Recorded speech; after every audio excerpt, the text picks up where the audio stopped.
உம்மை வரவேற்கும் ஆரத்தி. காருண்ய பலிகான கனிதாசீர் பெற்றிட பூரண பொற்குடத்தால் வரவேற்கும் ஆரத்தி. வரவேற்கும் ஆரத்தி.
பகிர்ந்து வாழ்வது பெரும் கடமை.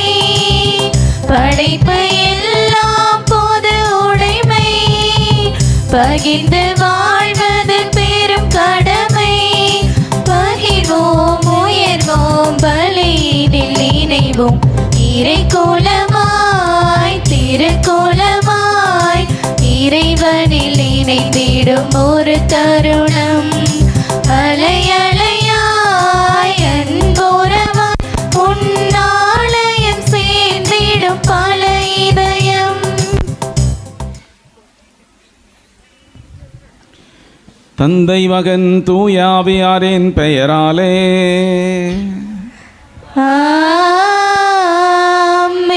நம் ஆண்டவராகிய இயேசு கிறிஸ்துவின் அருளும் கடவுளின் அன்பும் தூய திரு ஆவியின் நட்புறவும் உங்கள் அனைவரோடும் இருப்பதாக.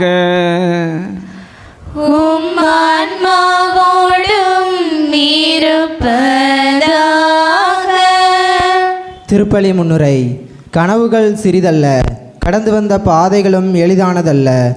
தேடத் துணிந்து செல்கிறேன் கனவுகளை நிஜமாக்கும் விடைகளை நோக்கி. என் தேடல்கள் ஒன்றும் புதிதல்ல. கருவறை விடுத்து பூமி தாயின் மடியில் விழுந்த நொடியில் தொடங்கிய தேடல் இது. தேடல்களுக்கு எல்லை இல்லை. தேடிச் செல்வோம் நம் விடைகளை விடியலை தேடும் மலராக. நம் விண்ணக தந்தையும் நம்மை தேடி வந்தார் பாவத்திலிருந்து நம்மை மீட்க. ஆம், இறையேசுவின் பிரியமான சகோதர சகோதரிகளே, உங்கள் அனைவரையும் இத்திருவிழா திருப்பலியில் கலந்து கொண்டு புனிதரின் ஆசிரையும் புதுமைகளையும் பெற்று செல்ல அன்புடன் வரவேற்கிறோம். எதிர்நோக்கின் திருப்பயணிகளாக மாபெரும் யூபிலி 2025 நோக்கி பயணிக்கும் நாம் பல்வேறு மனிதர்களின் மாறுபட்ட பயணங்களோடு இந்த பெருவிழா நாட்களை கொண்டாட இருக்கின்றோம். இந்த நாளுக்கான பயணம் தந்தை கடவுளின் தேடல் பயணம் ஆகும். கடவுள் நம் தந்தை என்பதால் எந்நிலையில் இருந்தாலும் நம்மீது ஏக்கம் கொண்டு நம்மை அவர் தேடிக்கொண்டே இருக்கின்றார். நாம் விலகி சென்றாலும் நமக்காக வழி மீது விழி வைத்து காத்திருக்கின்றார். இந்த திருவிழாவின் முதல் நாளில் நமக்காக காத்திருக்கும் நம் தந்தை கடவுளின் ஏக்கத்தை புரிந்து அவரிடம் திரும்பி வர முழு முயற்சி செய்வோம். அவரை பிரிந்து சென்ற தருணங்களுக்காக மனம் வருந்தி மன்னிப்பு வேண்டியவர்களாய் இத்திருப்பலியில் இணைவோம். இயேசுவில் அன்புக்குரிய சகோதர சகோதரிகளே, கூடியிருப்பது புனித அந்தோணியாரின் அன்பு பிள்ளைகளே, திருமலாபுரம் புனித அந்தோணியார் ஆலயத்தினுடைய பெருவிழாவை இன்று கொடியேற்றத்தோடு தொடங்குகிறோம். இந்த கொடியேற்ற திருப்பலிக்கு தலைமையேற்று திருப்பலி நிறைவேற்ற வருகை தந்திருக்கக்கூடிய வைக்காலிப்பட்டி புனித ஜோசப் கலை மற்றும் அறிவியல் கல்லூரி, புனித ஜோசப் கல்வியியல் கல்லூரியினுடைய செயலர் அருட்தந்தை சகாயா ஜான் அவர்களையும், இந்த திருப்பலியில் நம்மோடு இணைந்து ஜெபிக்க வருகை தந்திருக்கிற நம்முடைய மண்ணின் மைந்தர் அருட்தந்தை பீட்டர் அல்போன்ஸ் அவர்களையும், இந்த திருப்பலியில் நமக்காக ஜெபிக்க வந்திருக்கக்கூடிய நமது முன்னாள் பங்கு தந்தையும் தற்போதைய சுரண்டை பங்கு தந்தையுமான அருட்தந்தை புதுமை ஜோசப் ராஜன் அவர்களையும் திருமலாபுரம் இறைமக்கள் அனைவரின் பெயரால் வருக வருக என கரங்களை தட்டி பெருமகிழ்வோடு வரவேற்றுக் கொள்கிறேன். இப்பெருவிழாவினுடைய கொடியேற்ற திருப்பலியை சிறப்பிக்கின்ற நம்முடைய திருமலாபுரத்தைச் சேர்ந்த 10ஆம் வகுப்பு 12ஆம் வகுப்பு அரசு பொது தேர்வு எழுதுகிற அனைத்து குழந்தைகளையும் ஆண்டவர் நிறைவாக ஆசீர்வதிக்கவும், கல்வி ஞானத்தில் சிறந்து விளங்கவும், இந்த ஆண்டு நமது பிள்ளைகள் அதிக மதிப்பெண்களோடு வெற்றி பெறவும் நமது பிள்ளைகளுக்காக இந்த திருப்பலியில் நாம் ஜெபிப்போம். தூய மறை நிகழ்வுகளை தகுதியான முறையில் கொண்டாட தடையான பாவங்களை நினைத்து மனம் வருந்துவோம், மன்னிப்பு கேட்போம்.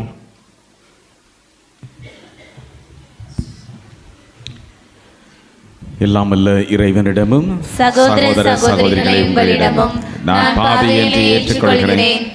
ஏனெனில் சிந்தனையாலும் சொல்லாலும் செயலாலும் கடமைகளை தவறியதாலும் பாவங்கள் பல செய்தேன். என் பாவமே என் பாவமே என் பெரும் பாவமே. ஆகையால் எப்பொழுதும் கன்னியான பரிசுத்த மரியாளையும் வானதூதர் புனிதர் அனைவரையும் சகோதர சகோதரிகளை உங்களையும் நம் தேவனாகிய ஆண்டவரிடம் எனக்காக வேண்டிக் கொள்ள மன்றாடுகிறேன். எல்லாமல்ல இறைவன் நம்மீது இரக்கம் வைத்து நம் பாவங்கள் குற்றங்குறைகளை மன்னித்து நிறை நல் வாழ்வு நோக்கி நம்மை வழிநடத்தி செல்வாராக. ஆமென்.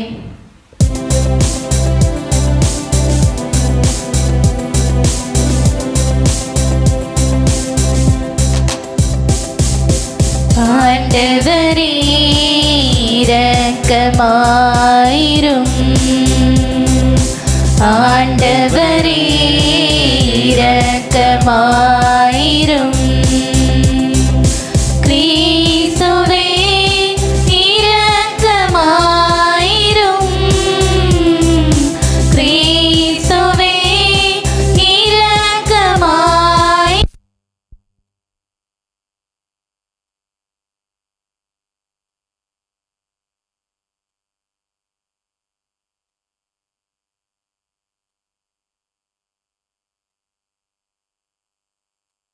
அந்த சகோதர சகோதரிகளே, நமது திருவிழாவினுடைய முதல் நாளில் கொடியேற்று வைபவத்திற்காக நாம் தயார் செய்திருக்கக்கூடிய இந்த கொடியை ஆண்டவர் ஆசீர்வதிக்க வேண்டும் என்று சொல்லி நாம் சிறப்பாய் ஜெபிப்போம். ஆண்டவருடைய பெயராலே நமக்கு உதவி உண்டு. அவரே விண்ணையும் மண்ணையும் படைத்தவர். ஆண்டவர் உங்களோடு இருப்பாராக. உம் ஆன்மாவோடும் இருப்பாராக. மன்றாடுவோமாக. அனைத்துலகையும் படைத்து பராமரித்து ஆளுகின்ற எங்கள் விண்ணக தந்தையை உமக்கு நன்றி செலுத்துகிறோம், போற்றுகிறோம், புகழ்கிறோம், ஆராதிக்கிறோம். நீர் படைத்த படைப்புகள் அனைத்தும் உம்மை புகழ வேண்டும் என்று நீர் விரும்புகின்றீர். அதனிலும் சிறப்பாக உமது சாயலாக படைக்கப்பட்ட மனிதர்கள் உமக்கு புகழ் சேர்க்க வேண்டும் என்று சொல்லி நீர் அன்போடு விளைகின்றீர். அந்த அழைப்பை ஏற்று பல நிலைகளில் புனிதத்தில் வளர்ந்திருக்கக்கூடிய அனைத்து புனிதர்களுக்காக நாங்கள் நன்றி செலுத்துகிறோம். குறிப்பாக இறை வார்த்தைக்கென்று தன்னை முற்றிலுமாக அர்ப்பணித்து இறை பணியின் மூலமாய் உம்மை மகிமைப்படுத்தியிருக்கக்கூடிய எங்கள் பாதுகாவலராகிய கோடி அற்புதரான புனித அந்தோணியாருக்காய் உமக்கு நன்றி செலுத்துகிறோம். அவர் மூலமாக உமக்கு வாழ்த்தும் போற்றுதலும் செலுத்துகின்றோம். அவர் மூலமாய் நாங்கள் உமக்கு புகழ் செலுத்தும்படியாய் இந்த திருவிழா நாட்களை நாங்கள் ஆரம்பிக்கின்றோம். இந்த 10 நாட்கள் திருவிழா நாட்கள் உமது அருளின் நாட்களாய் எங்களுக்கு அமையவிருக்கின்றன என்பதற்காக உமக்கு நன்றி. அந்த திருவிழா நாட்களை ஆரம்பிக்கின்ற இந்த முதல் நாளில் எங்கள் மகிழ்ச்சியினுடைய வெளி அடையாளமாய் நாங்கள் தயார் செய்திருக்கக்கூடிய இந்த கொடியை நீர் ஆசீர்வதித்து புனிதப்படுத்துவீராக. உயர ஏற்றப்படுகிற கொடி மேலே பறந்து உம்மோடு இருக்கக்கூடிய உறவை எங்களுக்கு வெளிப்படுத்துவதாக. எங்கள் ஜெபங்கள் மேலோக்கி எழும்பியிருந்து உமது அருளையும் ஆற்றலையும் பெற்றுக்கொள்கிறோம் என்கிற நம்பிக்கையில் இந்த அருளின் நாட்கள் எங்களுக்கு தூண்டுதல் தருவதாக. உமது அன்பு கரங்களுக்குள் ஒப்புக் கொடுக்கிறோம்.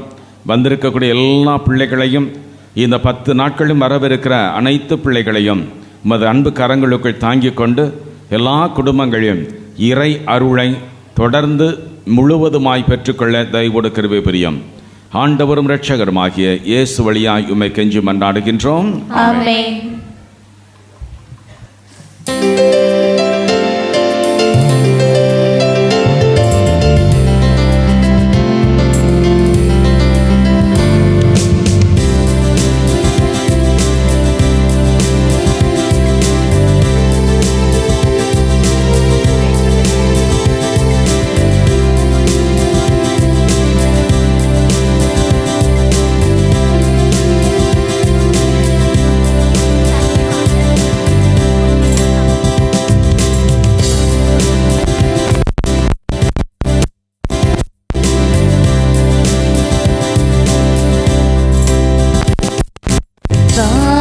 வானம் திறந்து வெண்புறா போல இறங்கி வர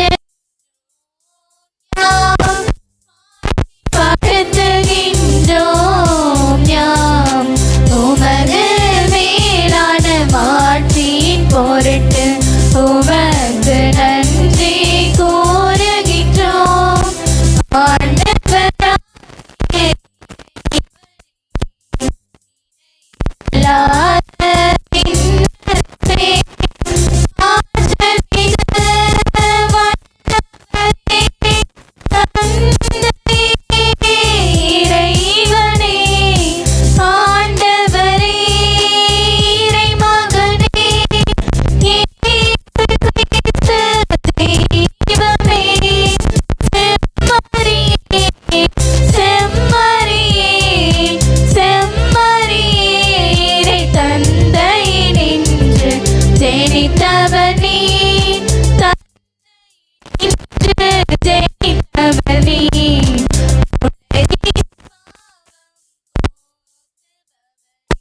நீயம் மீது இறங்குவே, உலகின் பாவம் போக்குபவரே, எங்கள் மஞ்சாட்டை ஏற்றருள்வே, தந்தையிடம் வலப்புறத்தில் வீற்றிருக்கும் மீட்பரே, இறங்குமையா எம் மீது, இயேசு கிறிஸ்து தெய்வமே, தூயவர், தூயவர், தூயவர், ஐயா நீரொருவரே, ஆண்டவர் நீரொருவரே, உன்னத தூய ஆவியோடு தந்தை இறைவனின் மாட்சியில் இருப்பவர் நீரே.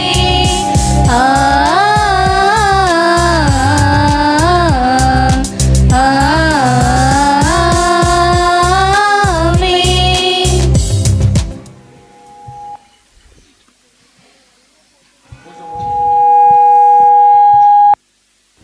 மன்றாடுவோமாக. என்றென்றும் உள்ள எல்லாம் வல்ல இறைவா, புனித அந்தோணியாரை தலை சிறந்த போதகராகவும் எங்கள் அனைவரின் தேவைகளில் பரிந்து பேசுபவராகவும் உமது மக்களாகிய எங்களுக்கு வழங்கியுள்ளதற்காய் நன்றி செலுத்துகின்றோம். அதனால் அவரது உதவியின் மூலம் நாங்கள் கிறிஸ்தவ வாழ்வின் நெறிகளை கடைபிடிக்கவும் எங்களுக்கு நேரிடுகிற இன்னல்களிலெல்லாம் உமது அன்பின் உதவியை கண்டு மகிழவும் அருள் புரிவீராக. உமோடு தூயாவியாரின் ஒன்றிப்பில் இறைவனாய் என்றென்று வாழ்ந்து ஆட்சி செய்கின்ற எங்கள் ஆண்டவரும் திருமகனுமாகிய இயேசு கிறிஸ்து வழியாக உம்மை மன்றாடுகின்றோம். ஆமென். அன்புக்குரியவர்களே, 2025 ஆண்டு இயேசு கிறிஸ்து பிறந்த மாபெரும் யூபிலி ஆண்டு. உட்கார்ந்தாச்சா எல்லாரும்?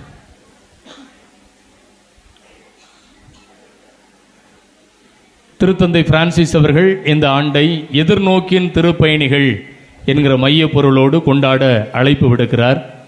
எனவே நம்முடைய திருமலாபுரம் புனித அந்தோணியார் ஆலயத்தினுடைய பெருவிழாவின் 13 நாட்களும் திருத்தந்தை அவர்கள் கொடுத்திருக்கிற மைய பொருளை வைத்து ஒவ்வொரு நாளும் ஒவ்வொரு தலைப்புகளில் விவிலியத்தில் இருக்கக்கூடிய ஆகச்சிறந்த பயணங்களையெல்லாம் நாம் தியானிக்க இருக்கிறோம். இந்த முதல் நாளில் தந்தை கடவுளின் தேடல் பயணம்.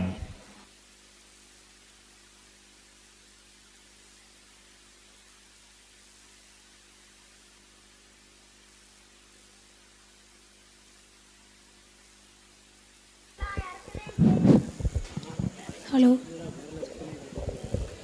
எல்லா இடத்துலையும் தேடிட்டேன், தந்தை கடவுளை காணவே இல்லை. ஆதாம், ஆதாம், நீ எங்கே இருக்கிறாய்? உம் குரலொலியை நான் தோட்டத்தில் கேட்டேன், ஆனால் எனக்கு அச்சமாக இருக்கிறது. எனவே நான் ஆடையின்றி இருந்தேன், எனவே நான் ஒளிந்து கொண்டேன்.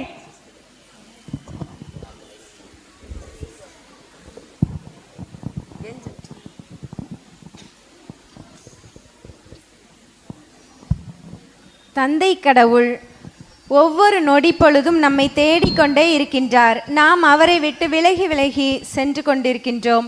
அவ்வாறு அல்லாமல் நாம் அவருடைய அன்பை உணர்வோம், அவருடைய பிள்ளைகளாக வாழ்வோம்.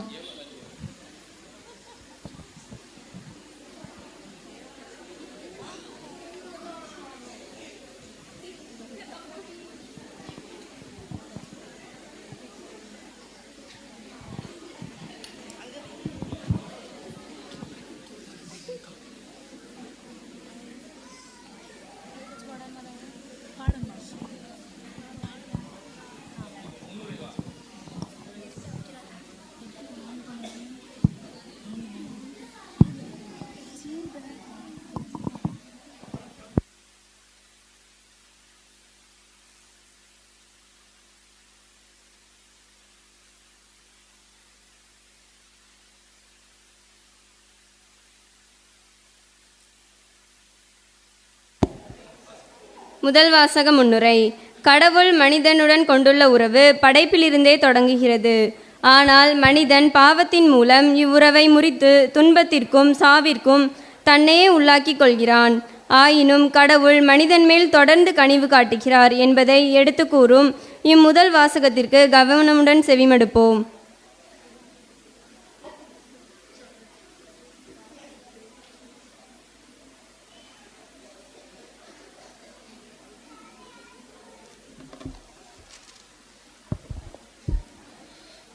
முதல் வாசகம் தொடக்க நூலிலிருந்து வாசகம். அதிகாரம் 3, இறைவசனங்கள் 8-10 முடிய. மென்காற்று வீசிய பொழுதினிலே தோட்டத்தில் ஆண்டவராகிய கடவுள் உலாவிக் கொண்டிருந்த ஓசை கேட்டு மனிதனும் அவன் மனைவியும் ஆண்டவராகிய கடவுளின் திருமுனிலிருந்து விலகி தோட்டத்தின் மரங்களுக்கு இடையே ஒளிந்து கொண்டார். ஆண்டவராகிய கடவுள் மனிதனை கூப்பிட்டு, நீ இங்கே இருக்கிறாய் என்று கேட்டார். உன் குரல் ஒலியை நான் தோட்டத்தில் கேட்டேன், ஆனால் எனக்கு அச்சமாக இருந்தது, ஏனெனில் நான் ஆடையின்றிருந்தேன், எனவே நான் ஒளிந்து கொண்டேன் என்றான் மனிதன். இது ஆண்டவரின் நல்வாக்கு.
இரண்டாம் வாசக முன்னுரை.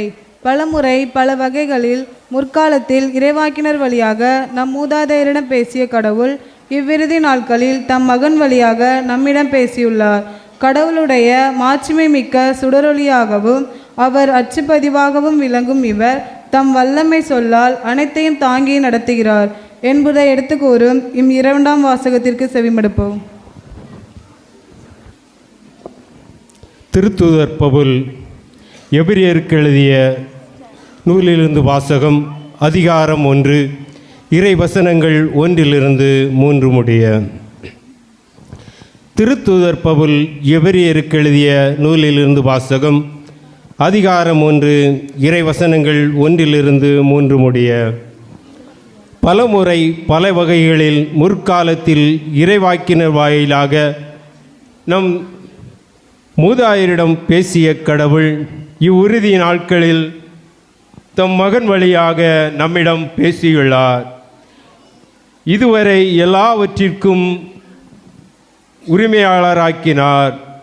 இவர் வழியாக உலகங்களை படைத்தார். கடவுளுடைய மாட்சிமையின் சுடரொளியாகவும் அவருடைய இயல்பின் அச்சு பதிவாகவும் விளங்கும் இவர் தம் வல்லமை மிக்க சொல்லால் எல்லாவற்றையும் தாங்கி நடத்துகிறார்.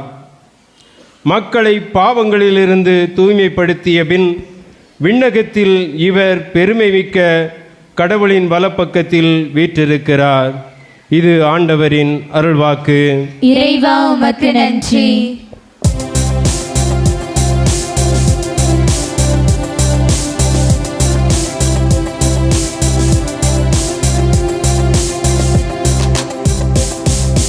அல்லேலூயா அல்லேலூயா அல்லேலூயா அல்லேலூயா அல்லேலூயா அல்லேலூயா அல்லேலூயா அல்லேலூயா. இழந்து போனதை தேடி மீட்கவே மானிட மகன் வந்திருக்கிறார். அல்லேலூயா அல்லேலூயா அல்லேலூயா அல்லேலூயா அல்லேலூயா. ஆண்டவர் உங்களோடு இருப்பாராக. உம் ஆன்மாவோடும் இருப்பாராக. புனித லூக்கா எழுதிய தூய நற்செய்தியிலிருந்து வாசகம். ஆண்டவரே மாட்சி உமக்கே.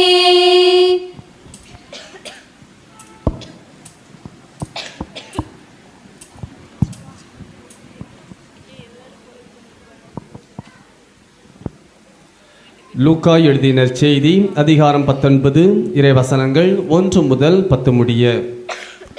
அதிகாரம் 19 இறைவசனங்கள் 1 முதல் 10 முடிய. இயேசு எரிகோவுக்கு சென்று அந்நகர் வழியே போய்க் கொண்டிருந்தார்.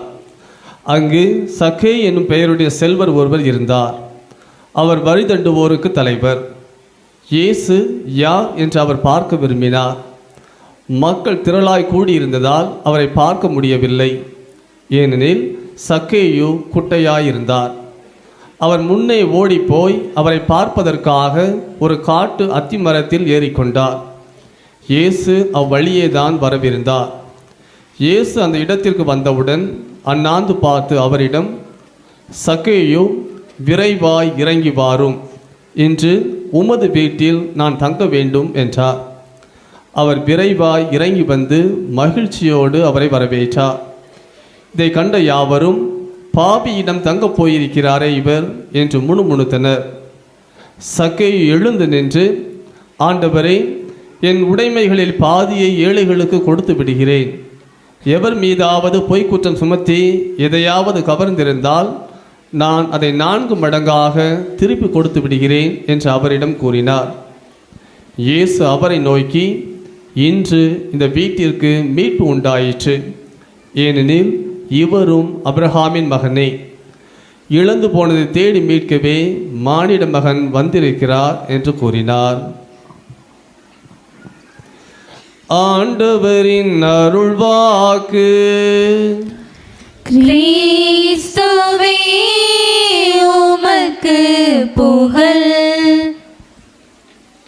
இயேசு கிறிஸ்துவில் பிரியமான என் சகோதர சகோதரிகளே, கிறிஸ்துவின் இணைய நாமத்தில் அனைவருக்கும் நமது பாதுகாவலர் கோடி அற்புதர் புனித அந்தோணியாருடைய திருவிழாவின் முதல் நாள் வாழ்த்துக்களை அன்போடு உரித்தாக்கிக் கொள்கிறேன். கரவல் எழுப்பி மகிழ்ச்சியோடு எல்லாம் சந்தோஷமா சிரிச்சுக்கிட்டே தட்டு. Very good. சொன்ன ஒரு படம் தான் சிரிக்க ஆரம்பிக்கான். வீட்டில் அம்மா சொல்லி கொடுத்தது, போய் சிரிக்கப்படாது, கோயிலில் சிரிக்கப்படாதுன்ட்டு. ரைட். உண்மையிலே ரொம்ப சந்தோஷம். இந்த முதல் நாளிலேயே உங்களோடு இணைந்து இந்த திருவிழா மகிழ்ச்சியில் கலந்து கொள்ள வந்திருப்பது மிகுந்த பெருமைக்குரிய ஒன்றாகவே நான் பார்க்கிறேன்.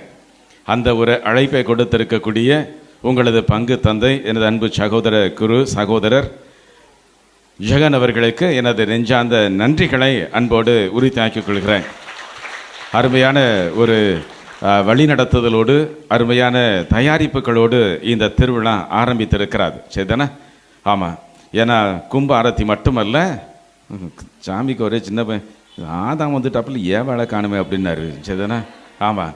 அதனால் இன்றைக்கு எல்லோருமாக இணைந்து வித்தியாசமாக இன்றைக்கு மறை உரை சிந்தனைகளை மட்டுமல்ல, இன்றைக்கு இறை வார்த்தை பகுதிகளை புரிந்து கொள்ளும்படியாய் பல்வேறு கொண்டாட்டங்களை நீங்கள் கொண்டாடி கொண்டிருக்கிறீர்கள்.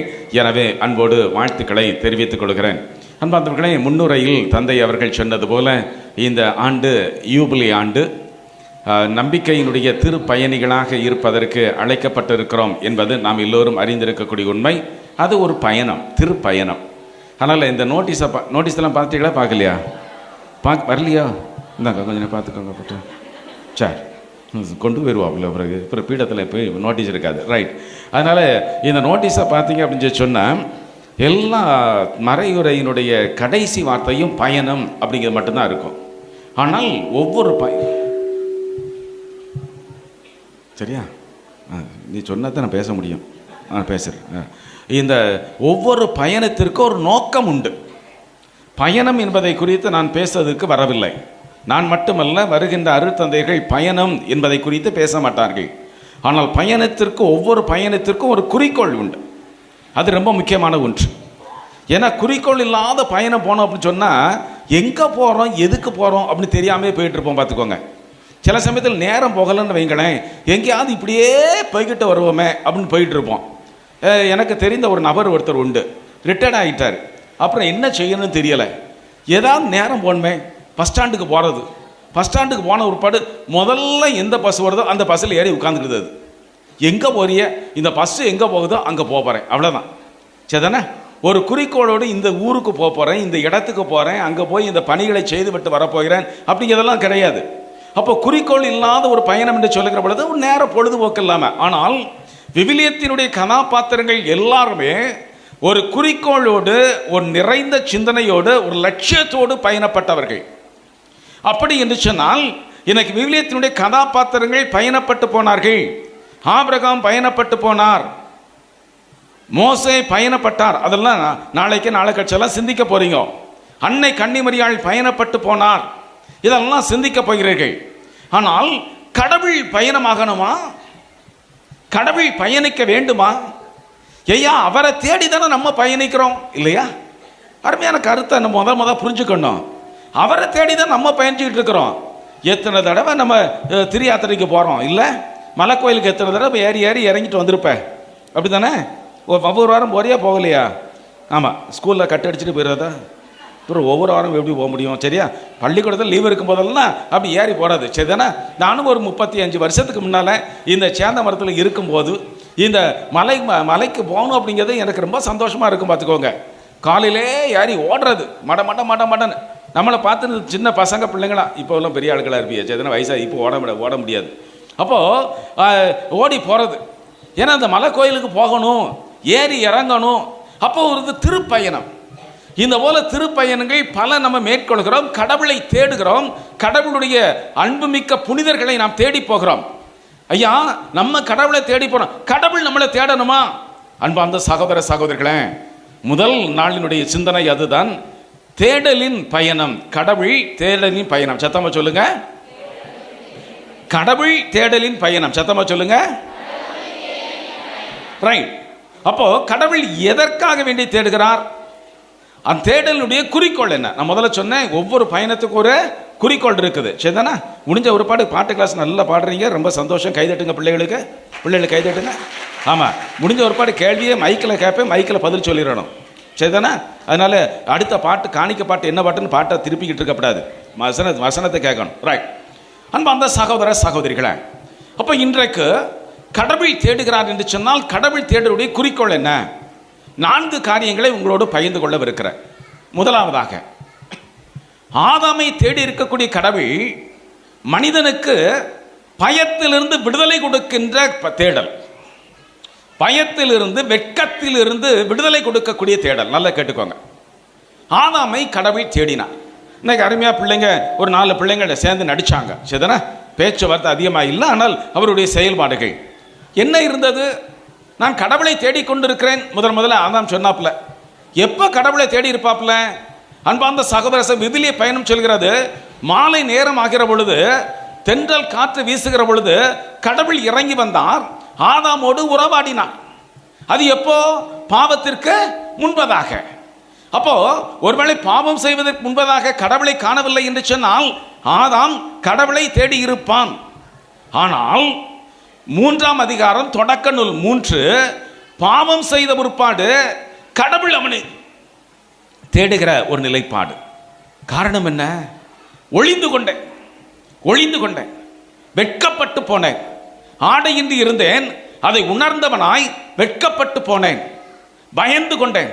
என் பிரியமான சகோதர சகோதரிகளே, வெட்கப்பட்டு போய் பயந்து போய் இருக்கக்கூடிய மனிதனை முதலாக கடவுள் தேடிக்கொண்டு வந்து, ஆதாம் எங்கே இருக்கிறாய்? என் கடவுளுக்கு தெரியாதா?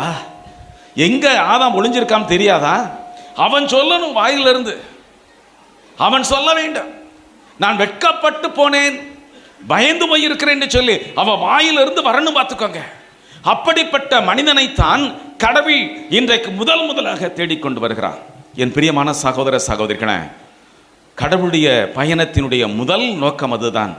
இன்னைக்கு வெட்கப்பட்டு போய் இருக்கக்கூடிய, பயந்து போய் இருக்கக்கூடிய, வாழ்வதற்கு வழி தெரியாமல் இருக்கக்கூடிய, அடுத்து என்ன செய்ய போறோம் என்று திக்குமுக்காடி கொண்டிருக்கக்கூடிய மனிதர்களுக்கு கடவுளுடைய பயணம் என்பது ஒரு மேலான உறுதிப்பாட்டை கொடுக்கிறது. அன்பார்ந்தவர்களை நல்லா தெரிஞ்சு வச்சுக்கணும்.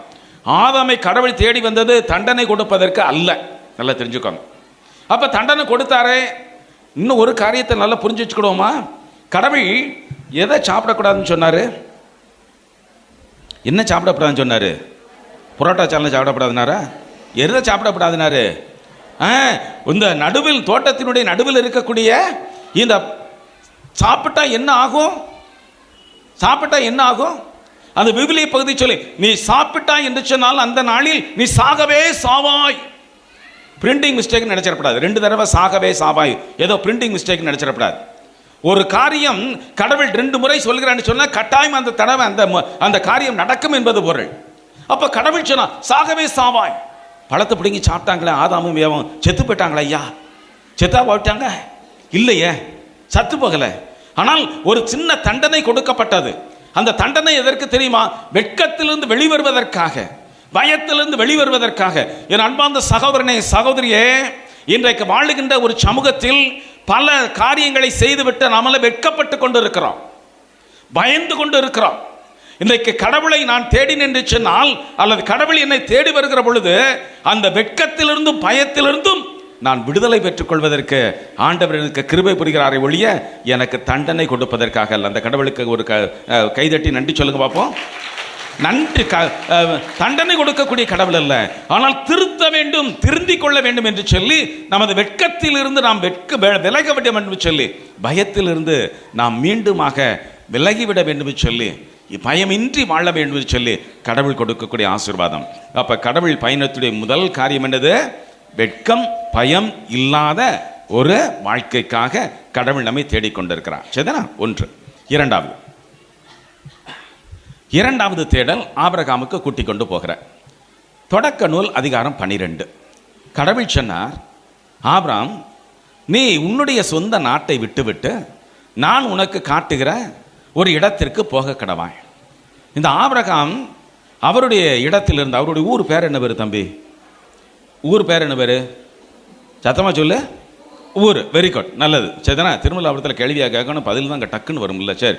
அப்போ ஊர் என்கிற ஊரிலிருந்து புறப்பட்டு பாலும் தேனும் பொழிகிற கானான் தேசத்துக்கு நான் உன்னை வழிநடத்தி கொண்டு போகிறேன். அன்பார்ந்தவர்களே, அந்த இடத்தில் நான் உன்னை பெரிய இனமாய் மாற்றி கொடுப்பேன். நல்லா கேளுங்க. கடவுள் தேடி வருகிறார், ஆபிரகாமை தேடி வருகிறார். தேடி வரக்கூடிய இடம் என்னது? ஊர் என்கிற இடம். அன்பார்ந்தவர்களே, ஊர் என்கிற இடத்தில் தான் ஆபிரகாமுடைய குடும்பம் இருந்ததாக நினைக்கக்கூடாது. அவருடைய தந்தை அவருடைய ஊரிலிருந்து பாலும் தேனும் பொழிகிற கானான் தேசத்துக்கு போகணுன்னு தான் புறப்பட்டு போனார். ஆனால் அங்கே போய் சேர முடியலை. ஊருங்க இடத்துல எல்லாருமாக அங்கே செட்டில் ஆகிட்டாங்க. கடவுள் பார்த்தார், இந்த மனிதனை தேட வேண்டும், அவன் போய் சேர வேண்டிய இடத்திற்கு கட்டாயம் போய் சேர்க்க வேண்டும். என் அன்பார்ந்த சகோதர சகோதரிகளே, ஆபிரகாம் கடவுளை தேடிக்கொண்டு சொன்னார், பாலும் தேனும் பொழிகிற கானான் தேசத்துக்கு உன்னை கூட்டிக் கொண்டு போய் அந்த இடத்தில் பெரிய இனமாய் மாற்றுவேன். அந்த இடத்தில் என்னுடைய சொந்த மக்களாக அவர்களை நான் கௌரவிப்பேன் என்று சொல்லி ஆபிரகாமை கூட்டிக் கொண்டு போனார். நான் ஒரு சின்ன ஒரு கேள்வி ஒன்று கேட்டு பார்க்கணும். ஏன் இந்த ஊரில் இருந்து ஆசீர்வதிச்சா அந்த ஆசீர்வாதம் இல்லாமையா போயிடும் இல்லையா? ஆசீர்வாதம் இல்லாமையா போயிடும். கொஞ்சம் குண்டக்க முண்டாக்க கேள்வி கேட்டுக்கு பார்க்கணும். பார்த்துக்கோங்க, என்னதான் நடக்குன்னு பார்ப்போமே. கேள்வி கேட்டு பார்க்கணும். ஏன் இந்த ஊரில் இருந்து ஆண்டவர் ஆசீர்வதிச்சா தான் இப்போ என்னவா? பாலும் தேனும் பொழிகிற கானான் தேசத்தை, என் பிரியமான சகோதர சகோதரிகளே, கானான் தேசம் என்பது பிற்காலத்திலும் சரி ஆபிரகாம் காலத்திலும் சரி அது கடவுளின் கலாச்சாரத்தை கொண்டிருந்த ஒரு இடமாய் மாறி போனது. சில சமயங்களில் நாம் ஆளுகின்ற இடத்தில் நாம் அங்கிருந்து புறப்பட வேண்டும் என்று சொல்லி கடவுள் தேடி வந்து நம்மை கூட்டிக் கொண்டு போகிறார் என்று சொன்னால் நல்லா தெரிஞ்சுக்கோங்க, கடவுளுடைய கலாச்சாரத்திற்கு நாம் செல்ல வேண்டும் என்பதற்கான தேடல். நல்லா தெரிஞ்சுக்கணும், கடவுளின் கலாச்சாரத்துக்கு போகணும். இன்னைக்கு வாழுகின்ற கலாச்சாரம் மிகவும் சவாலுக்கு நம்மை உட்படுத்துகின்ற ஒன்று. இன்னைக்கு அருமையாக 9ஆம் கிளாஸ் பிள்ளைங்க, 10ஆம் கிளாஸ் பிள்ளைங்க, 11, 12 அப்படி தானே நீங்கள் தானே சிறப்பிக்கிறீங்க. நல்லா இருக்கீங்களா? நல்லா இருக்கிறீங்களா?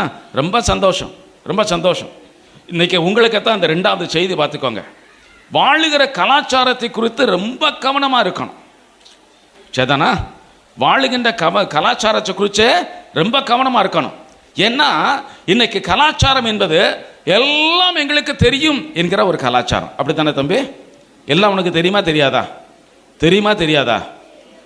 தெரியும். ஓட்டாம் போடு. எல்லாம் தெரியுமா? தெரியும். உங்கள் அப்பா அம்மாவுக்கு எல்லாம் தெரியுமா? அவங்களுக்கும் தெரியுமா? சரி, நான் ஒரு சின்ன ஒரு போட்டி வச்சோம்னு சொன்னால் உங்கள் அப்பா அம்மா தோற்று போயிடுவாங்க.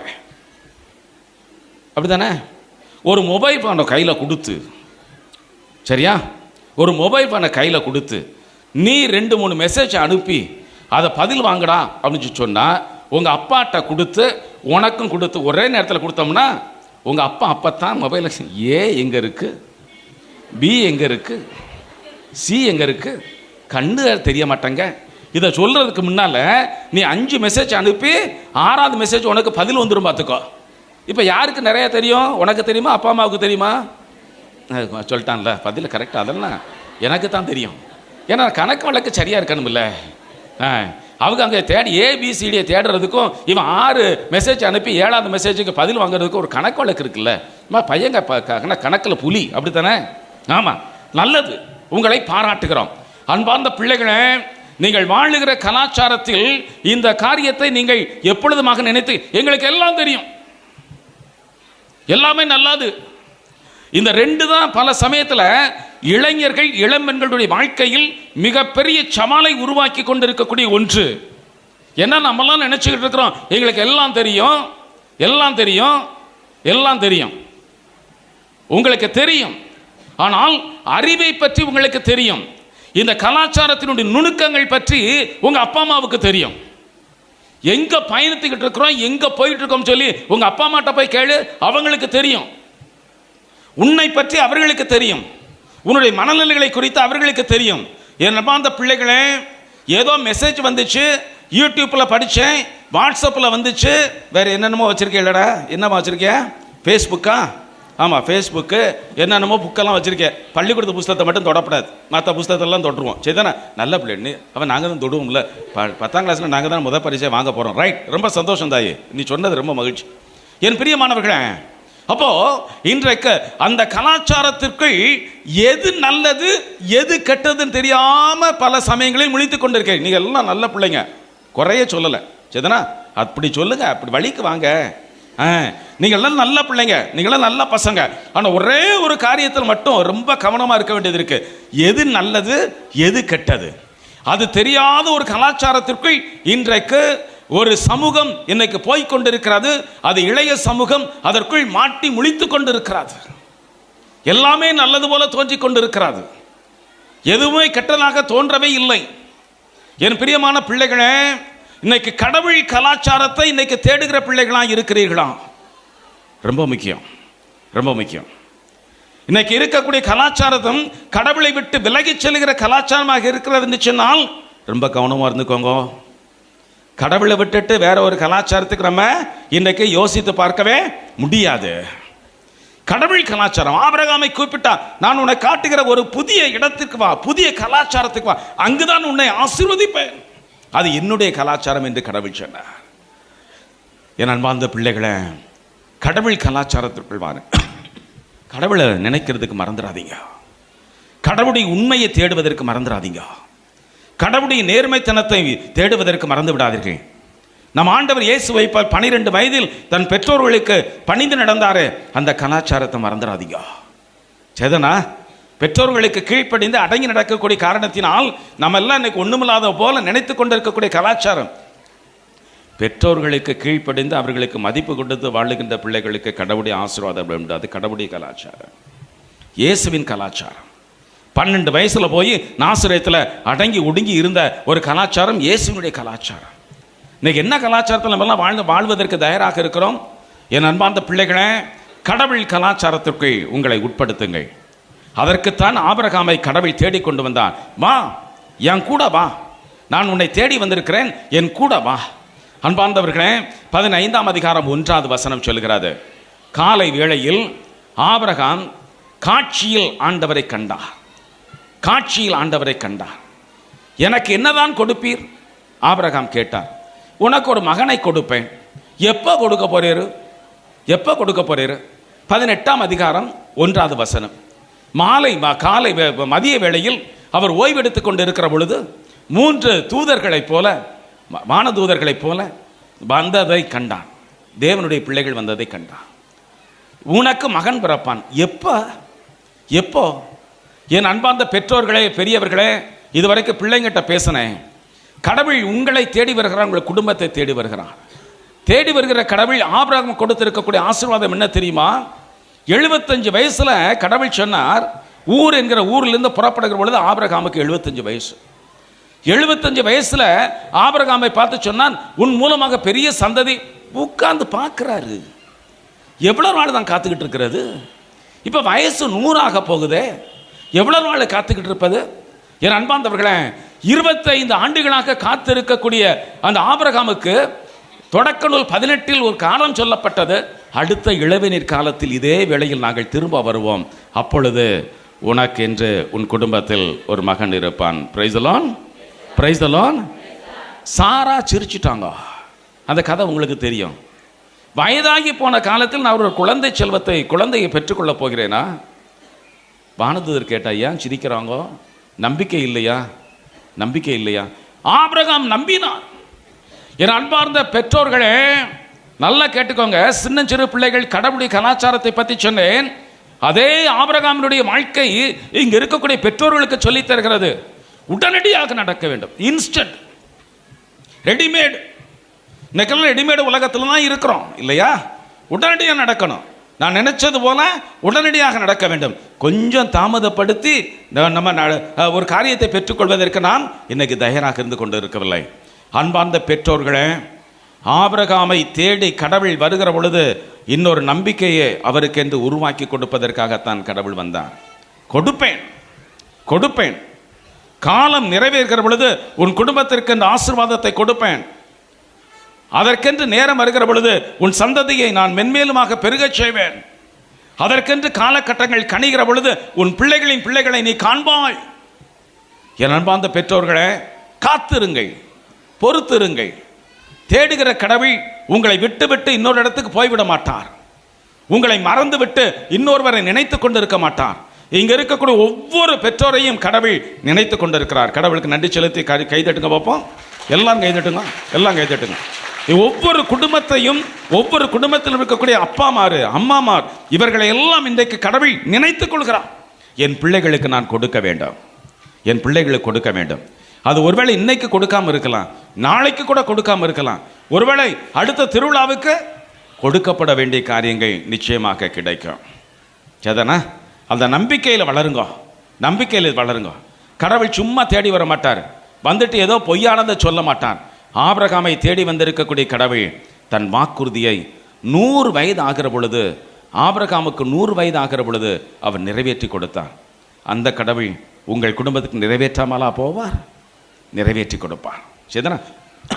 மூன்றாவது அன்பார்ந்த சகோதர சகோதரிகளை, வெட்கத்திலிருந்து பயத்திலிருந்து மனிதர்களை விடுவித்து தன்னுடைய சொந்த பிள்ளைகளாக ஆபிரகாம் மூலமாக இணைத்திருக்கக்கூடிய கடவுள் பாலும் தேனும் பொழிகிற கானான் தேசத்துக்கு போன ஒருபாடு ஒரு 410 ஆண்டுகள் எங்க எகிப்தில் 410 ஆண்டுகள் அடிமைகளாக மாறி போனார்கள். யாரு யாரு?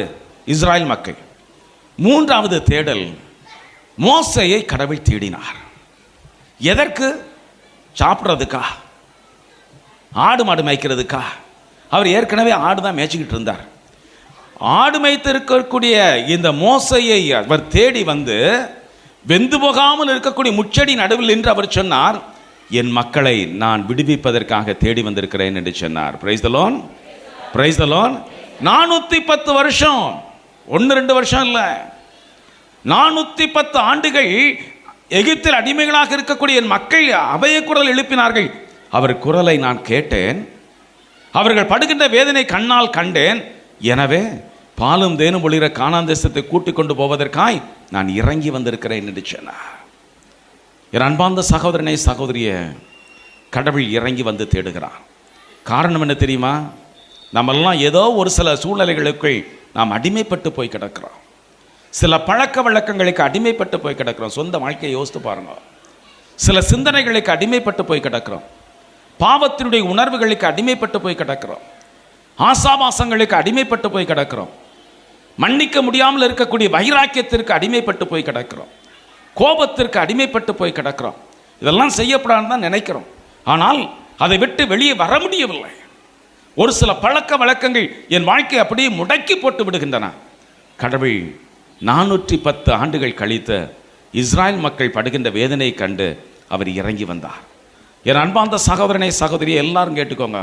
அது சிறு பிள்ளைங்கள்லேருந்து பெரிய ஆட்கள் வரைக்கும் நல்லா கேட்டுக்கோங்க. ஏதாவது உங்கள் வாழ்க்கையில் சில பழக்க வழக்கங்கள் மூலமாய் துன்பத்திற்கு உள்ளாகி இருக்கிறோம், அதிலிருந்து மீண்டு கொண்டு வருவதற்கு வழி தெரியவில்லையே என்று தவித்துக் கொண்டு இருக்கிறாய் என்று சொன்னால் உன் கடவுள் உன்னை தேடுகிறார். உன் கடவுள் உன்னை தேடுகிறார். என் பிள்ளைக்கு நான் விடுதலை கொடுப்பதற்கு தயாராக இருக்கிறேன். என்கிட்ட ஒரு பெரியவர் இருக்கிறார் பார்த்துக்கோங்க. இன்னைக்கு நன்றியோடு என்னை நினைச்சு சொல்லிகிட்டே இருப்பார். எப்போ பார்த்தாலும் ஏதாவது சில சமயத்தில் கோவப்பட்டாலும் கூட அவர் வந்து சிரிச்சுட்டே நிற்பார். என்னங்க நான் கோவப்பட்டு பேசிகிட்டு இருக்கேன், நீங்கள் சிரிச்சுட்டே நிற்கிறீங்க? ஐயா, ஒரு 50 வருஷமாக என்கிட்ட இருந்த ஒரு பழக்கம், அந்த பீடி குடிச்சிட்டே கிடப்பேன் பார்த்துக்கோங்க.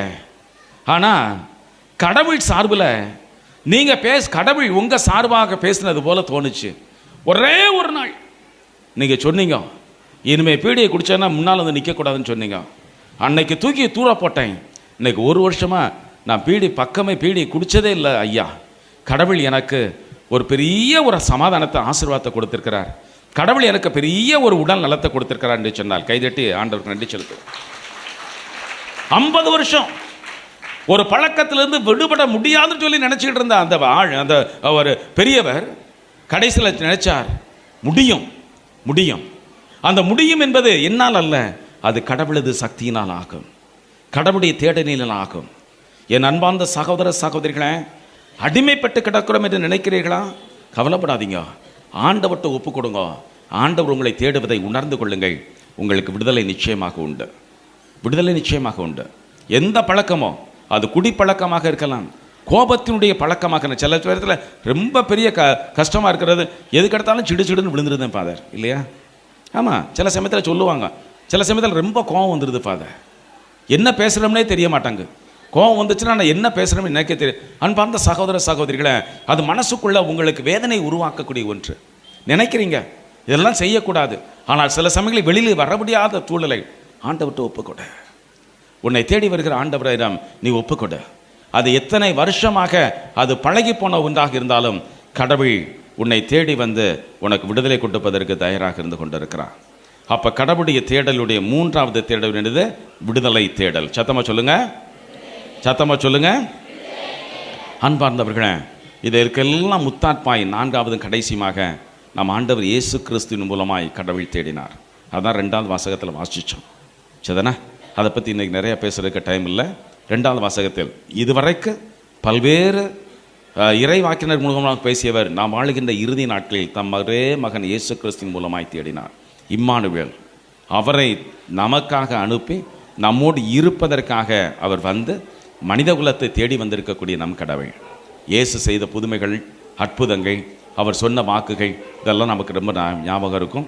அதனால் அதுக்குள்ளே போக விரும்பலை.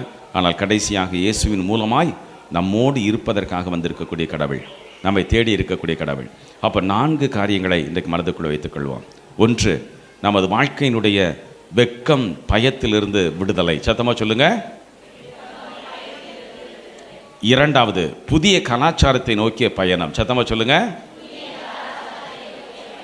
நல்லது நடக்கும் என்கிற நம்பிக்கை பயணம். சத்தமாக சொல்லுங்க.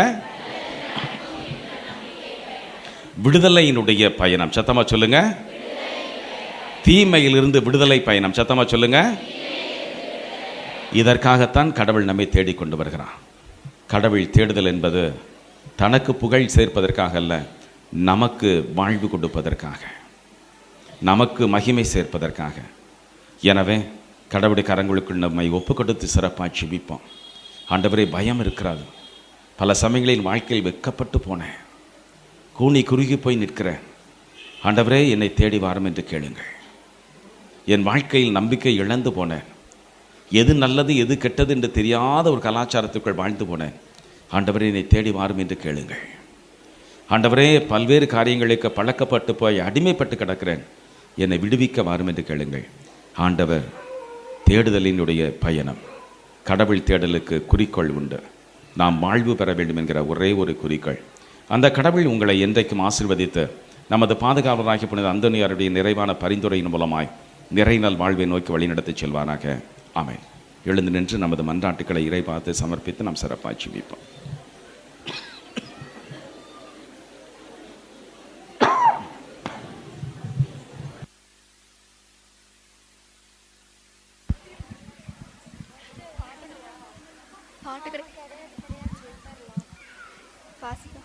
எழுந்து ஒளி வீசும் என்று எம்மை பணித்த எம் இறைவா, உலகின் ஒளியாம் இயேசு கிறிஸ்துவின் சீடராய் இவ்வுலகில் வலம் வர தேவையான விசுவாசத்தையும் உறுதியான உள்ளத்தையும் எதிர்வரும் இடர்களையும் சவால்களையும் ஏற்று கடைசி வரை உமது அன்பில் நிலைத்திருந்து உமக்கு சாட்சி பகரவும் திரு அவையினர் அனைவரையும் வழிநடத்த வேண்டுமென்று புனித அந்தோணியார் வழியாக இறைவா உம்மை மன்றாடுகிறோம்.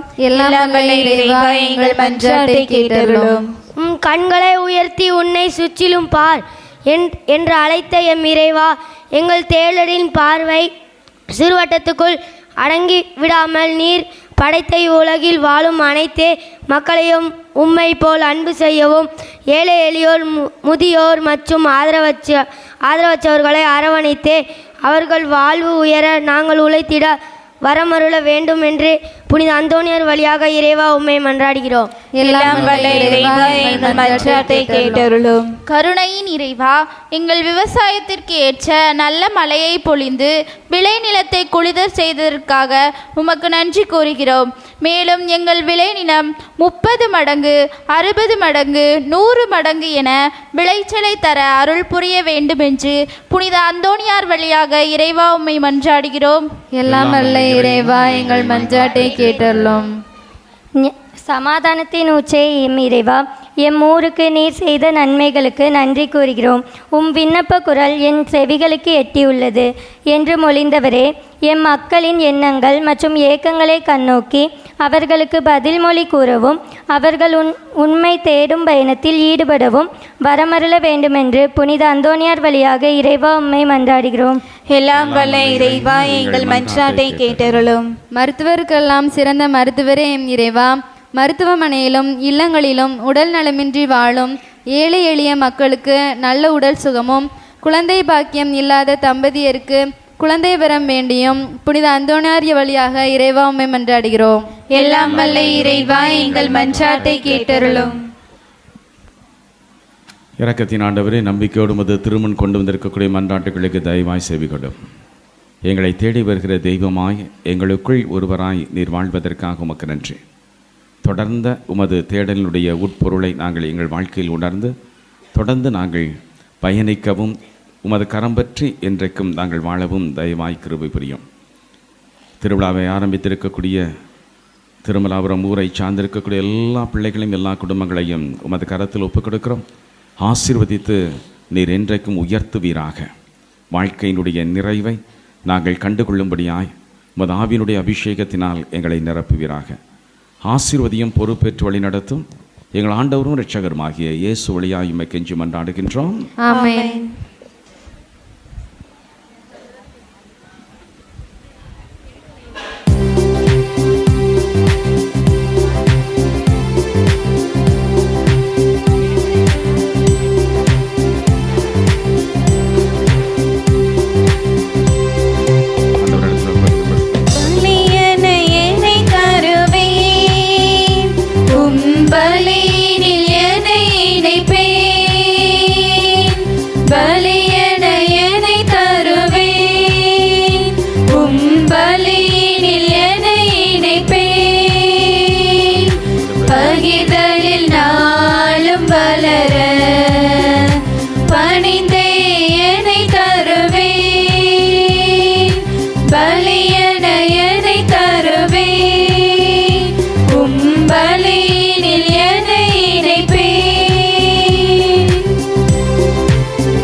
அன்பார்ந்த சகோதர சகோதரிகளை நாம் இணைந்து ஒப்புக் கொடுக்கிற விழா திருப்பலி எல்லாம் அல்ல தந்தை ஆகிய இறைவனுக்கு ஏற்றதாக மாறு சேர்ந்து ஜெபியுங்கள்.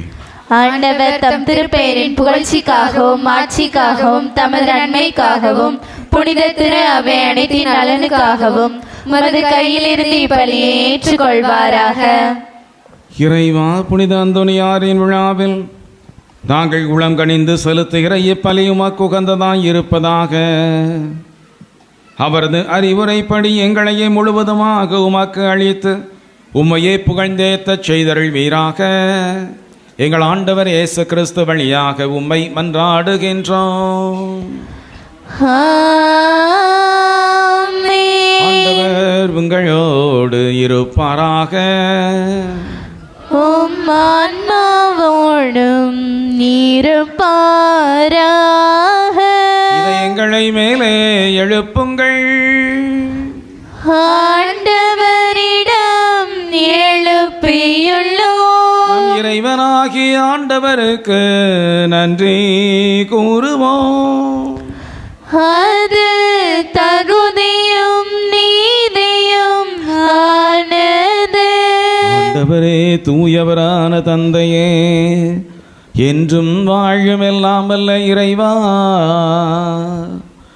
எங்கள் ஆண்டவர் இயேசு கிறிஸ்து வழியாக எந்நாளும் எவ்விடத்திலும் நாங்கள் உமக்கு நன்றி செலுத்துவது மெய்யாகவே தகுதியும் நீதியுமாகும். எங்கள் கடமையும் மீட்புக்குரிய செயலுமாகும். ஏனெனில் புனித அந்தோணியாருடைய திருவிழாவில் உமது திரு அவை அகிழ்ந்திருக்கச் செய்கின்றீர். அவருடைய இறை பற்று மிக்க வாழ்க்கை நேரின் எடுத்துக்காட்டால் அதற்கு வலுவூட்டுகின்றீர். அவருடைய படிப்பினையால் பயிற்று வைக்கின்றீர். அவருடைய மன்றாட்டால் எங்கள் அனைவரையும் இடையறாது பாதுகாத்து வருகின்றீர். ஆகவே வானதூதர்கள் புனிதர்கள் அனைவரோடு நாங்களும் ஒன்று சேர்ந்து உமது புகழை பறைசாற்றி ஒரே குரலாய் பாடுவதாவது: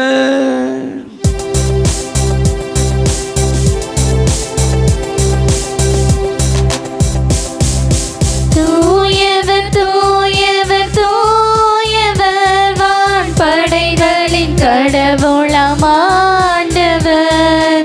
மின்னகமும் மன்னகமும் உமது மாட்சியால் நிறைந்துள்ளன. உன்னதங்களிலே ஓசன்னா, உன்னதங்களிலே ஓசன்னா. ஆண்டவர் பெயரால் வருகிறவர் ஆசி பெற்றவரே. உன்னதங்களிலே ஓசன்னா, உன்னதங்களிலே ஓசன்னா. ஓசன்னா ஓசன்னா ஓசன்னா ஓசன்னா. ஆண்டவரே, நீர் மெய்யாகவே தூயவர், தூய்மை அனைத்திற்கும் ஊற்று. ஆகவே உம்முடைய ஆவியை பொழிந்து இக்காணிக்கைகளை தூய்மைப்படுத்த உம்மை வேண்டுகின்றோம். இவ்வாறு எங்கள் ஆண்டவர் இயேசு கிறிஸ்துவின் உடலும் இரத்தமுமாக எங்களுக்கு இவை மார்பனமாக.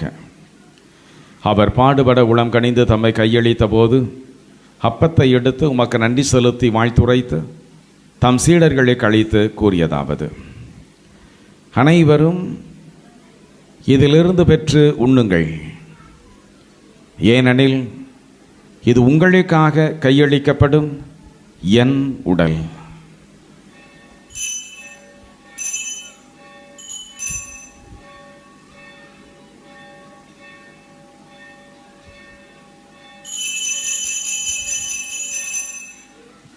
அவனமே இரவு விருந்தை அருந்தியபின் கிண்ணத்தை எடுத்து மீண்டும் உமக்கு நன்றி செலுத்தி வாழ்த்துரைத்து தம் சீடருக்கு அளித்து அவர் கூறியதாவது: அனைவரும் இதிலிருந்து பெற்று பருகுங்கள், ஏனெனில் இது புதிய நிலையான உடன்படிக்கைக்கு உரிய என் இரத்தத்தின் கிண்ணம். இது பாவ மன்னிப்புக்கென்று உங்களுக்காகவும் பலருக்காகவும் சிந்தப்படும்.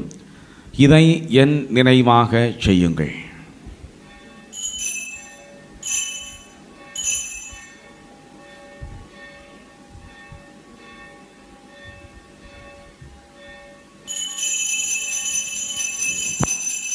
நம்பிக்கையின் மறைபொருள். ஆண்டவரே,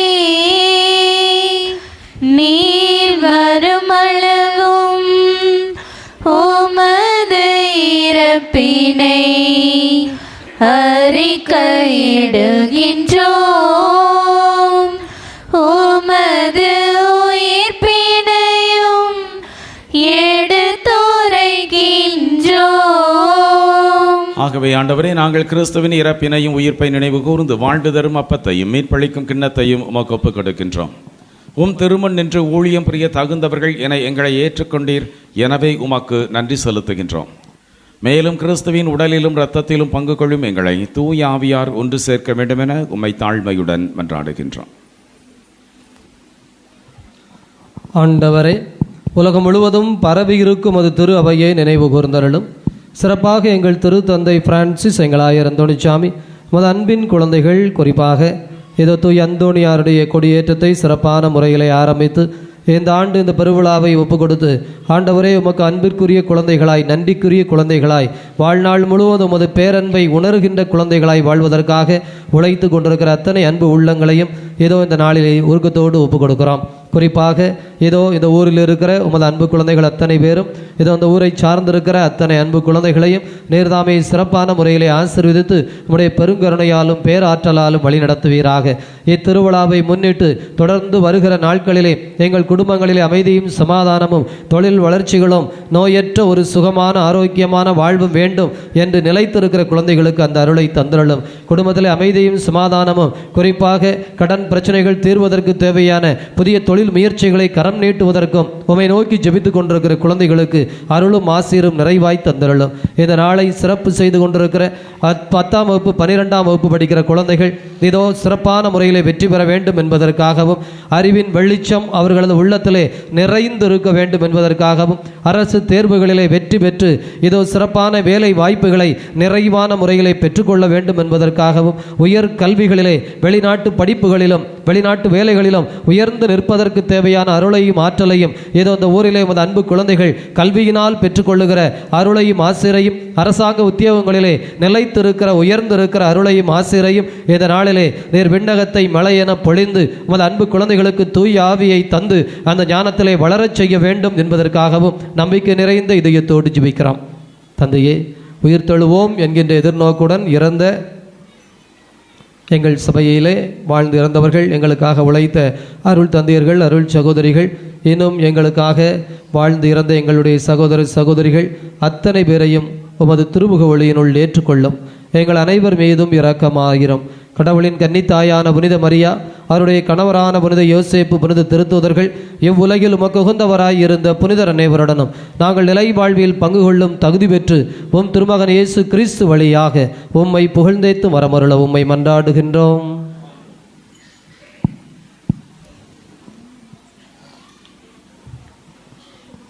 இவர் வழியாக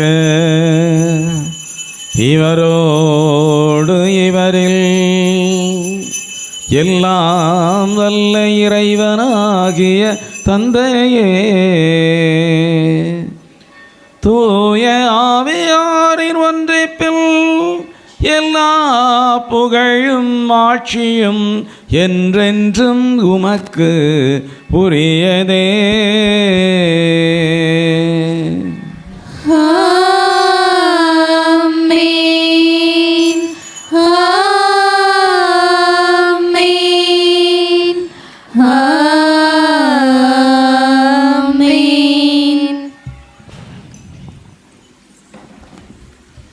கடவுளை நாம் அப்பா தந்தா என்று அழைக்கின்ற உரிமை பேறு பெற்ற பிள்ளைகள் தேடுகிற ஒவ்வொருவருக்கும் கடவுள் அருகாமையில் இருக்கிறார், குடும்ப உறவோடு இருக்கிறார்.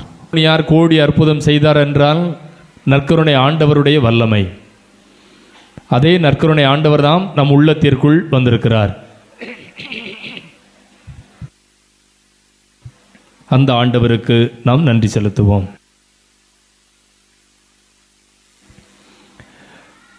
இறையேசுவில் அன்புக்குரிய சகோதர சகோதரிகளே, கோடி அற்புதர் புனித அந்தோணியார் பெருவிழாவை இன்று நாம் கொடியேற்றத்தோடு தொடங்கி இருக்கிறோம். இந்த 2025ஆம் ஆண்டு திருவிழாவின் கொடியேற்றத்திற்கு தலைமை ஏற்று திருப்பலி நிறைவேற்றி தந்தை கடவுளுடைய தேடல் பயணத்தை நமக்கு முன்னிறுத்தியவர்கள் அருட்தந்தை சகாஜான் அடிகளார் அவர்கள். நமது மறை மாவட்டத்தின் சார்பாக வைக்காலிப்பட்டியில் மிகச்சிறப்பாய் இயங்குகிற புனித ஜோசப் கலை மற்றும் அறிவியல் கல்லூரி, புனித ஜோசப் கல்வியியல் கல்லூரியினுடைய செயலராக மிக அற்புதமாக செயல்பட்டு கொண்டிருக்கிறார்கள். இன்றைய நாளில் தந்தை கடவுளுடைய பயணம் 4 பண்புகளை நமக்கு முன்னிறுத்துகிறது என்று சொன்னார்கள். சொன்னாங்களா, சொல்லலையா? முதல்ல என்னது? தந்தை கடவுளுடைய பயணம் நம்முடைய பயத்தையும் வெட்கத்தையும் நம்மிடமிருந்து அகற்றுகிறது. 2வது, தந்தை கடவுளுடைய பயணம் கடவுளுக்குரிய புதிய கலாச்சாரத்தில் வாழ நம்மை அழைக்கிறது. 3வது, தந்தை கடவுளுடைய பயணம் நம்பிக்கையின் பயணமாய் அமைகிறது. 4 தந்தை கடவுளுடைய பயணம் விடுதலை தருகிற பயணமாய் அமைகிறது. 4 நிறைவாய் இருப்பது மகன் வழியாய் தந்தை கடவுள் நம்மை தேடி வந்த பயணம். செல்கிற இடங்களிலெல்லாம் இறை வார்த்தையை மிக அற்புதமாக அறிவித்து மக்கள் மனங்களில் பதிய செய்யக்கூடிய தந்தை அவர்கள். 2005ஆம் ஆண்டு நான் குரு மாணவராக இருந்த பொழுது ஓராண்டு பணியிடை பயிற்சிக்காக களப்பணிக்காக பாளையங்கோட்டை புனித மரியன்னை குருமடத்தினுடைய அதிபராக தந்தை அவர்கள் இருந்தார்கள். நான் ஓராண்டு அவரிடம் அருட்சகோதரராக பணியாற்றினேன். அன்றிலிருந்து இன்று வரை என்னுடைய எல்லா வாழ்வின் வளர்ச்சி நிகழிலும் என்னோடு உடன் இருக்கிற ஒரு மூத்த சகோதரர், உடன் பயணிக்கிற ஒரு நண்பனாய் இருக்கக்கூடியவர், வழி நடத்துகிற குருவாய் இருக்கக்கூடியவர், எனக்கும் என்னுடைய குடும்பத்திற்கும் நெருங்கிய உறவில் இருப்பவர், அழைக்கிற பொழுதெல்லாம் மகிழ்வோடு வரக்கூடியவர்கள். எல்லா நாட்களுமே எல்லா ஆலயங்களுக்கும் திருவிழாக்களுக்கும் மறையுறைகளுக்கு அவர் சென்றாலும் நம்முடைய சேர்ந்தமர பங்கில் நான் எல்லா ஊர்களுக்கும் அழைக்கிற பொழுது மகிழ்ச்சியோடு வருகை தந்து மிக அற்புதமாய் திருப்பலி நிறைவேற்றி கொடுக்கிறார்கள். எனவே அன்பு தந்தை சகாஜான் அடிகளார் அவர்களுக்கு திருமலாபுரம் இறை மக்கள் அனைவரின் பேரால் நம்முடைய ஜெபங்களை கரங்களை தட்டி உரித்தாக்கிக் கொள்வோம். நம் ஊரின் சார்பாக இந்த பொன்னாடையை போர்த்தி நம்முடைய நன்றிகளையும் வாழ்த்துக்களையும் உரித்தாக்கிக் கொள்வோம்.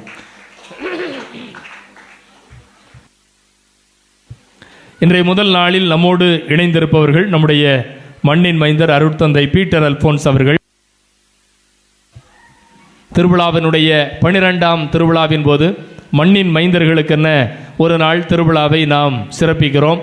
அன்றைய நாளில் அவர்கள் வெளிநாடு சென்று விடுவார்கள். இந்த விடுமுறை நாட்களில் இந்த ஆண்டு இந்த கொடியேற்றத்தில் நம்மோடு இணைந்திருக்கிறார்கள். எனவே மண்ணின் மைந்தர் அருட்தந்தை பீட்டர் அல்போன்ஸ் அவருடைய பணிகள் சிறக்க உடல் உள்ள சுகத்திற்காக கரங்களை தட்டி நம்முடைய ஜெபங்களை உரித்தாக்கிக் கொள்வோம். நம்முடைய ஊரின் சார்பாக இந்த பொன்னாடையை பொருத்தி நம்முடைய நன்றிகளை பகிர்ந்து கொள்வோம்.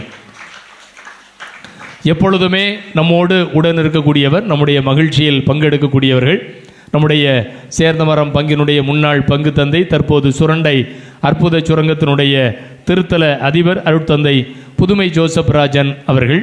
இந்த கொடியேற்ற திருப்பலிக்கு அண்ணாச்சி வாங்க அப்படின்னு சொன்னேன், மகிழ்ச்சியோடு வருகிறேன் என்று சொன்னார்கள். எனவே புனித அந்தோணியாருடைய ஆலய கொடியேற்றம் அகில உலகமெங்கும் செல்வதற்கு ஜோசப் ராஜன் என்கிற யூடியூப் சேனல் மூலமாக இதை ஒளிபரப்பி கொண்டிருக்கிறார்கள்.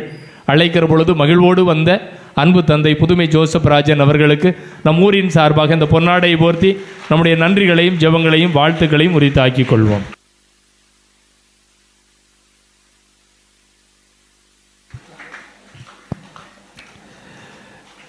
அன்புக்குரியவர்களே, இன்றைய முதல் நாளில் இந்த ஆண்டு மிகச் சிறப்பாக கொடியேற்ற திருப்பலியை சிறப்பித்தவர்கள் இந்த ஆண்டு அரசு பொது தேர்வு எழுதுகிற 10, 11, 12ஆம் வகுப்பு மாணவ மாணவிகள். நம்முடைய திருமலாபுரத்தினுடைய எதிர்காலம். இவர்கள் கல்வியில் சிறந்து ஞானத்தில் வளர்ந்து அதிக மதிப்பெண்களோடு வெற்றி பெற்று அரசு பணிகளில் இடம்பெற்று நம்முடைய ஊரின் வளர்ச்சிக்காக இவர்கள் நிற்க வேண்டும். எனவே அந்த வகையில் இந்த முதல் நாளில் நமது ஊரின் 10, 11, 12ஆம் வகுப்பு மாணவ மாணவிகள் கொடியேற்ற திருப்பலியை சிறப்பித்தார்கள். அனைவருக்கும் கரங்களை தட்டி நம்முடைய வாழ்த்துக்களையும் ஜெபங்களையும் உரித்தாக்கிக் கொள்வோம். அன்புக்குரியவர்களே, இன்றைய நாளில் திருப்பலியின் நிறைவில் நமக்காக அசன விருந்து வழங்குகிற திரு ஆரோக்கியராஜ், திருமதி சகுந்தலா, திரு சேஸ்ராஜ், திருமதி அந்தோனி பிரெட்லின், திரு லெனின், திருமதி பிரசன்னா இவருடைய குடும்பங்களுக்கு நம்முடைய நன்றிகளையும் ஜெபங்களையும் கரங்களை தட்டி உரித்தாக்கிக் கொள்வோம்.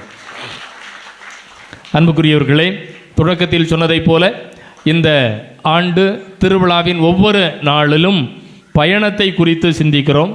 திருவிழா அழைப்புதலில் முதல் வாசகம், 2வது வாசகம், நற்செய்தி வாசகம் என அனைத்தும் அச்சடிக்கப்பட்டு கொடுக்கப்பட்டிருக்கிறது. நீங்கள் திருப்பலிக்கு வருவதற்கு முன்பாகவே விவிலியத்தில் ஒரு முறை இந்த வாசகங்களை எல்லாம் வாசித்து பார்த்துவிட்டு வர வேண்டும். ஆலயத்திற்கு வருகிற பொழுது கரங்களில் திரு விவிலியத்தோடு வர வேண்டும். ஜெபமாலை ஜெபிக்கிற பொழுதே எல்லோரும் ஆலயத்திற்கு வர வேண்டும். குறைந்தபட்சம் திருவிழா நாட்களிலாவது ஆண்களும் பெண்களும் குழந்தைகளும் என குடும்பமாக நாம் பங்கேற்க வேண்டும். எனவே 13 நாட்கள் நாம் கொண்டாடுகிற நம்முடைய ஊரினுடைய பெருவிழா ஆசீர்வாதமாக அமைவதற்கு அனைவரும் முழுமையான ஒத்துழைப்பு தர உங்களை அன்போடு கேட்டுக்கொள்கிறேன். 2ஆம் நாளாகிய நாளை ஆபிரகாமினுடைய நம்பிக்கை பயணத்தை நாம் கொண்டாடுகிறோம். நாளைய நவநாளை சிறப்பிப்பவர்கள் புனித அந்தோணியார் அன்பிய குடும்பங்கள். அன்புக்குரியவர்களே, நம்முடைய பாதுகாவலர் கேட்ட வரம் தரும் கோடி அற்புதர் புனித அந்தோணியாருடைய ஆலய திருவிழாவை சிறப்பாக முன்னின்று நடத்தி நம்முடைய ஊர் பெரியவர்களோடு கலந்து ஆலோசித்து திட்டமிட்டு சிறப்பாக நடத்தி வருகின்ற நம்முடைய பாசத்திற்குரிய பங்கு தந்தை அவர்களுக்கு நம்முடைய ஊர் இறை மக்கள் அனைவரின் சார்பாக இந்த பொன்னாடையை போர்த்தி நன்றிகளையும் வாழ்த்துக்களையும் ஜெபங்களையும் உரித்தாக்கிக் கொள்வோம்.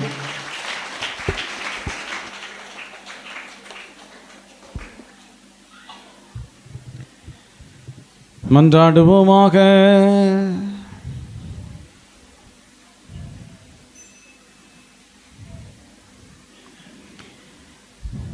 ஆண்டவரே எங்கள் இறைவா, புனித திரு அவைக்காக இடையராது தம்மை கையளித்த புனித அந்தோணியாரை ஆர்வமுடன் பற்றியறை செய்ததற்காய் நன்றி செலுத்துகின்றோம். நாங்கள் உட்கொண்ட இந்த திருவுணவு அதை அன்பு தீய எங்களிலும் நிறைவாய் வளர்ப்பதாக எங்கள் ஆண்டவர் இயேசு கிறிஸ்து வழியாக உம்மை மன்றாடுகின்றோம். ஆண்டவர் உங்களோடு இருப்பாராக.